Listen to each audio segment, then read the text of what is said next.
In the dry stretch of a nameless village where the soil cracked like broken promises and trees stood tired from thirst, a woman named Mira lived with her only son, Rafi. The world had taken everything from her, her husband to illness, her youth to labor, and her health to hunger. But one thing it could not steal was her hope.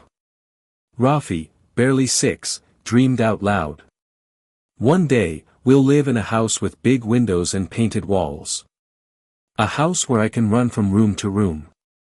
His tiny eyes sparkled, unfazed by the tin roof above them that leaked during rain.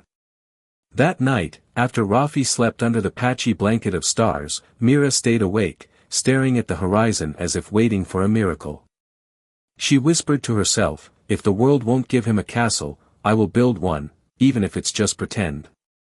With old cloth scraps, broken sticks, discarded bamboo, and her own hands worn from farm work, Mira built a small artificial hut outside their home.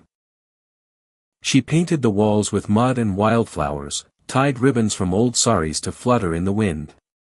When Rafi awoke and saw it, his joy shook the silence. Is this ours, Mama? Really? She nodded, smiling through the tears. It's your castle, my king. And so began their game. Every few weeks, Mira made a new home, each one different, brighter, more imaginative. One was a boat house made of wooden boxes, another was a sky palace, with mirrors reflecting the sun. Rafi believed, and that belief gave Mira her strength.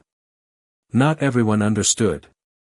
Mad Mira, the villagers whispered as they passed her yard. Wasting time on foolish things, sneered the potter.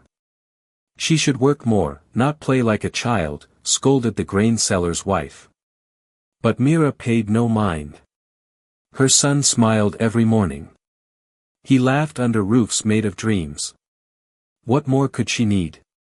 One evening, as Rafi sat sipping tea inside a hut shaped like a bus, he said, Mama, will we ever have a house that doesn't vanish with the wind? Mira looked at him, heart caught in her throat. One day, she whispered, the wind will carry our dream somewhere it can grow strong walls. That night, she built again, this time, stronger. She used bits of furniture from the garbage pile, tied it with rope and cloth. The villagers watched and scoffed, but Mira was deaf to doubt. She had no riches, but her son would not go to sleep hopeless. Every hut became a new page in their shared fairy tale. Each evening was a bedtime story he could walk into. But dreams can be fragile. One night, the sky turned black as coal. The wind screamed. Thunder rolled across the land like an angry god. Mira rushed outside, covering the hut with a cloth. But the storm was merciless. The artificial huts shattered like matchsticks. The little world she'd built collapsed under the weight of rain and wind. Rafi screamed, watching his painted train house crumble. Mama! Save it! She tried. She ran barefoot, pulling pieces back together. But it was no use. By morning, only wreckage remained. Mama, Rafi's voice broke. They were never real, were they? Mira knelt before him, soaked and shivering. I just wanted you to feel what it's like to have something, to believe it's yours. Even if it was only for a little while. He didn't speak. His small hands gripped the edge of her drenched sari. That night, they slept in silence.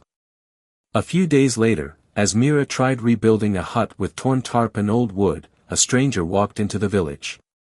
She was Elena, a volunteer aid worker from the United States. She was in the region helping with rural education programs. She stopped at Mira's yard, puzzled by the colorful yet broken remains of tiny houses. What's this? She asked a nearby boy.